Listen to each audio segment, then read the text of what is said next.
Hello दोस्तों, Elliott वे पाठशाला में आपका स्वागत है। ये वीडियो सिर्फ ट्रेनिंग पर्पसेस के लिए है। आज हम बात करेंगे हाइकनेशी कैंडल की और डबल ईएमए स्ट्रेटजी की। डबल ईएमए में एक शॉर्ट टर्म ईएमए और एक थोड़ा सा लॉन्गर टर्म ईएमए।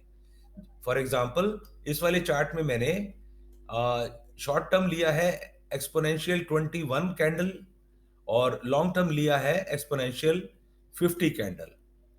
और ये जो क्रिम्सन वायलेट कलर की है ये 21 ईएमए है और ये जो ब्राउन कलर की है ये 50 ईएमए है। अब इस स्ट्रेटजी में एक तो बहुत जरूरी है कि आपके पास ऐसा सॉफ्टवेयर होना चाहिए जो कि आपको कॉन्टिन्यूअस रेट्स दे सके, पिछले साल पिछले दिन के, फिर उसके बाद अगले दिन के, ताकि एक आपके पास एक फ्लो ऑफ डेटा हो, प्राइस एक्शन हो। ये जो ट्रेड टाइगर यूज करते हैं उनके पास भी ये ऑप्शन है। जो लोग ज़ेरोधा का सॉफ्टवेयर यूज करते हैं उनके पास भी ये ऑप्शन है। और मैं जो यूज करता हूँ ये स्पाइडर सॉफ्टवेयर है। ये पेड सॉफ्टवेयर है। और आप लोग अगर फ्री में यूज करना चाहें तो आप लोग investing.com को भी सब्सक्राइब कर सकते हैं। ये investing.com साइट है जहां पर कि आपको ये डेटा, निफ्टी 50 के फ्यूचर का डेटा आपको मिल जाएगा। ये साइट फ्री है। निफ्टी 50 के जो सिंबल है यहाँ पर वो IND 50 है, IND 50। और आप जैसे भी चाहें टाइम फ्रेम इस्तेमाल कर सकते हैं। 5 मिनट भी है, 15 मिनट भी है, डेली चार्ट भी है, एटसेट्रा एटसेट्रा। तो अब मैंने क्या किया है कि मैंने वो वाला चार्ट खोला हुआ है, सिंबल IND 50। उसके बाद मैं यहाँ गया, जो जो ये अलग किस्म के आप बार्स देख सकते हैं इस चार्ट में। तो मैंने ये हाइकन ऐशी चूज किया। और ये जो इंडिकेटर वाला जो ये इंडिकेटर वाला है स्लैब बटन, उसको हमने क्लिक करके यहाँ EXP एक्सपोनेंशियल टाइप किया तो इसने एक्सपोनेंशियल मूविंग एवरेजेस दिखा दिया।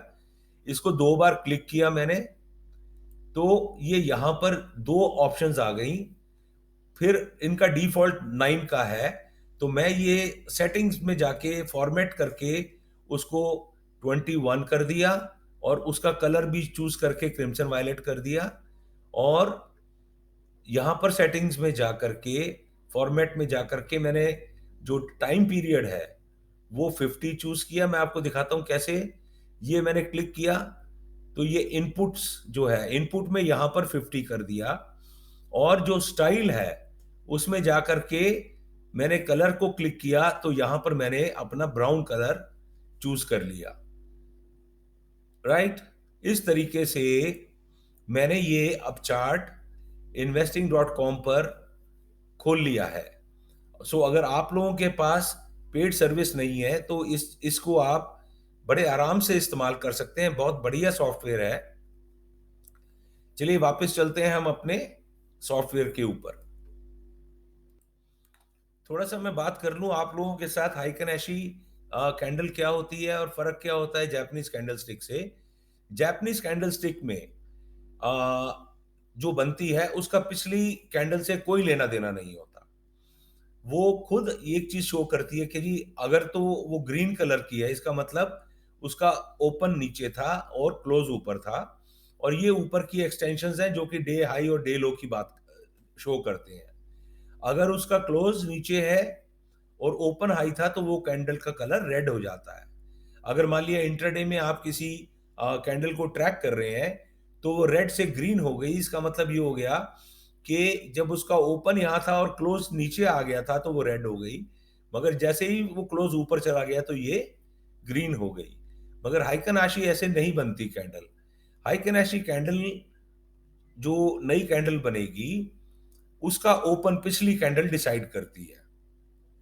जो पिछली कैंडल का ओपन और क्लोज है उन दोनों को जोड़ करके उसको दो से विभाग करके, डिवाइड करके, एवरेज निकाल करके जो अगले अगली वाली कैंडल है उसका ओपन डिसाइड करता है। और उसके बाद अगर वो क्लोज या जो प्राइस एक्शन है ऊपर चलता है तो वो कैंडल का कलर ग्रीन हो जाता है, और अगर वो नीचे चलता है तो कैंडल का कलर रेड हो जाता है। ये जो ऊपर है, ये विक है, इनकी ज्यादा इंपॉर्टेंस नहीं होती है, मगर इनकी ये बड़ी इंपॉर्टेंट है कि जब एक सीरीज में ग्रीन चल रही है और उनकी बॉटम जो है वो फ्लैट है, तो सडनली एक कैंडल आ जाए जिसमें कि बॉटम में विक आ जाए तो वो बड़ी इंपॉर्टेंट बन जाती है। मैं चार्ट में दिखाऊंगा आपको कि कैसे चेंज ओवर होता है, मगर ये चीज एक बार बड़ी अच्छी समझने वाली है कि सीरीज ऑफ ग्रीन कैंडल्स जिसमें ऊपर विक है मगर बॉटम शेवन है, बॉटम क्लीन है, और सडनली एक कैंडल आ जाती है जिसमें ऊपर भी विक है और नीचे भी विक है और कलर रेड हो जाता है या कलर ग्रीन भी हो, even then it is important कि एक बार ये कहीं रिवर्सल कैंडल तो नहीं देख रहे हैं हम जो देख रहे हैं। चलिए अब देखते हैं चार्ट को। अब इसमें बड़ी इंपॉर्टेंट चीज ये है समझने वाली कि ये बेसिकली हमने हाइकन आशी कैंडल इसलिए डाली क्योंकि इससे हमको ट्रेंड बनता या चेंज होता हुआ दिखाई देता है, जो कि जापानीज कैंडल स्टिक्स में उतना क्लियरली नहीं दिखता, क्योंकि कई बार रेड कई बार ग्रीन बनती हैं, तो वो चीजें आंख को दिमाग को कंफ्यूज करती हैं कि ट्रेंड क्या है। अब ये मैंने चार्ट को जूम कर दिया और इसको ले गया मैं 24 अक्टूबर, शायद दिवाली थी, ये दिवाली वाले दिन का चार्ट है। और हम देख सकते हैं कि बड़ी क्लियरली कि किस जगह पर जाकर के ग्रीन से रेड कैंडल आ जाती है। ये विक ऊपर की तरफ है, ये विक नीचे की तरफ है। थोड़ा और इसको मैग्नीफाई करता हूं मैं। सो ये बहुत इंपॉर्टेंट है कि जब भी ट्रेंड चेंज होगा, आप देखिए 1 2 3 4 5 6 7 8 9 10 11 11 ये कैंडल्स हैं हाइकनाशी जो कि कॉन्टिन्यूसली ग्रीन है। और ये जो रेड कैंडल बनी ये बनी 17,750 पर, जबकि ये पहली ग्रीन कैंडल बनी थी 17,556 पर, 17,556, राइट, और 17,750। सो ऑलमोस्ट 200 पॉइंट का गेन यहां पर मिल गया। और इसमें स्टॉप लॉस क्या है कि अगर आपने मान लिया यहां पर आपने जो पहली ग्रीन बनी या दूसरी ग्रीन बनी आपने उस पर बाई ऑर्डर किया, तो जो पिछली वाली रेड के नीचे का जो लोएस्ट पॉइंट है वो आपका स्टॉप लॉस बन जाता है। अब सवाल ये कि जी ये 200 पॉइंट के मूव के बाद ये एक रेड कैंडल बनी, इससे आपको थोड़ा सा कॉशियस हो जाना चाहिए। तो आपकी इच्छा है आप यहां पर बुक कर लीजिए या दूसरी रेड कैंडल की भी इंतजार कीजिए, वहां बुक कर लीजिए, वो आपकी इच्छा है। अब साथ में उसके ये भी देखिए कि ये जो मूविंग एवरेज है शॉर्ट टर्म, क्या ये लॉन्ग टर्म मूविंग एवरेज के ऊपर आ गई है? अगर आ गई है तो फिर आपको ये देखना है कि जी मैं कब दोबारा लॉन्ग जा सकता हूं, नंबर एक। नंबर दो, कब ये चेंज ओवर होगा। फॉर एग्जाम्पल अगर मार्केट ऊपर चल रही है, बाजार ऊपर चल रहा है, तो ये शॉर्ट टर्म मूविंग एवरेज 50 के ऊपर रहेगी, 21 की मूविंग एवरेज 50 से ऊपर रहेगी।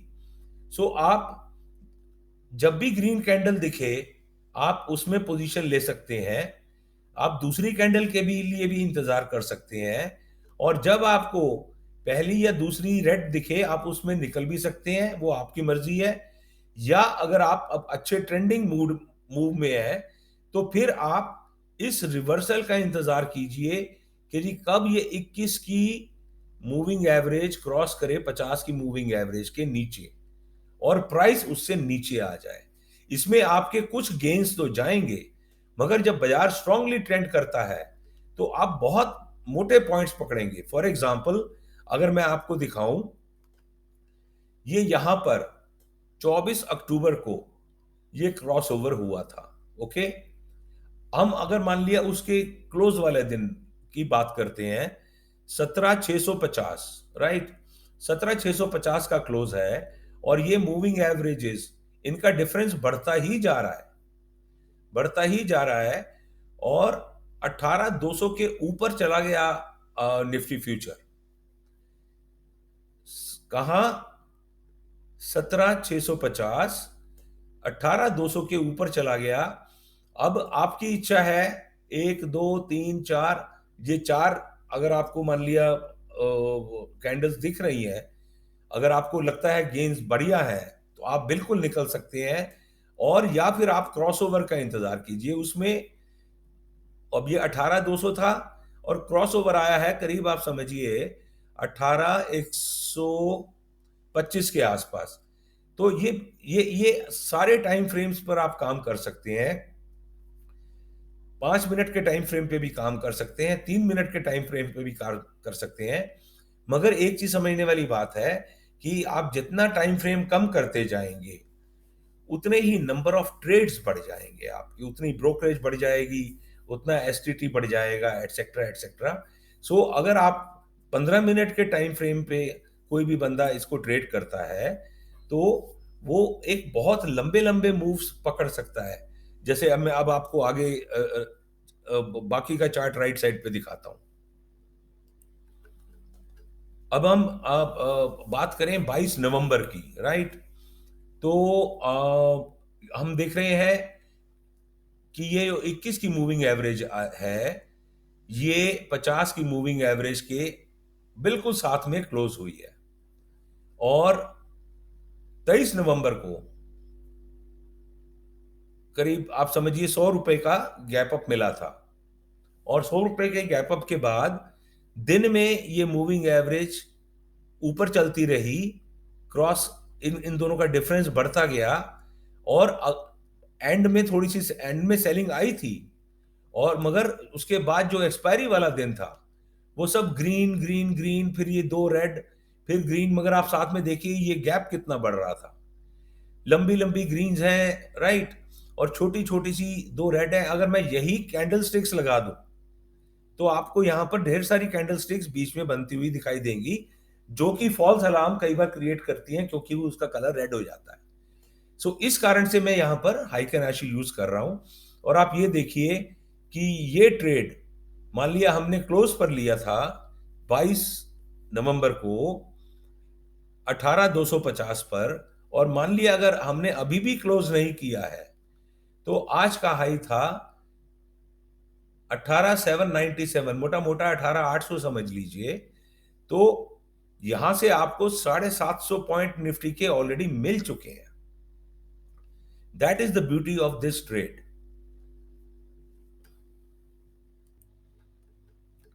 स्टॉप लॉसेस का बहुत इंपॉर्टेंट है कि अगर मान लिया आपने यहां भी ट्रेड लिया तो आपको ये वेट करना है कि जो रेड कैंडल हो वो इसके क्लोज के नीचे हो, या ये क्रॉसओवर वापस आ जाए, राइट, या ये प्राइस नीचे आ जाए, शॉर्ट टर्म मूविंग एवरेज भी लॉन्ग टर्म मूविंग एवरेज के नीचे आ जाए जैसे यहां पर है। इन इन कंडीशंस में आपको लॉन्ग नहीं जाना है। जब भी रेड कैंडल्स दिखेंगी तो आपको अगर लॉन्ग पोजीशन है तो निकलने की सोचना है, और बहुत जरूरी है कि स्ट्रिक्ट स्टॉप लॉसेस लगाएं अगर कोई भी बंदा काम करता है तो। इस वक्त हम भयंकर बुल मार्केट में हैं, तो मेरा ये पर्सनल ओपिनियन है कि शॉर्टिंग ना की जाए, लॉन्ग के ऊपर ध्यान दिया जाए, और लॉन्ग करेंगे तो पैसा बहुत बनेगा एज कंपेयर टू शॉर्ट करने के। अगर आप लोगों को मेरा ये ट्रेडिंग स्ट्रैटेजी पसंद आया तो मेरे चैनल को लाइक एंड सब्सक्राइब कर दीजिए। ऐसी ऐसी बढ़िया ट्रेडिंग स्ट्रैटेजीज हम आपको देते रहेंगे।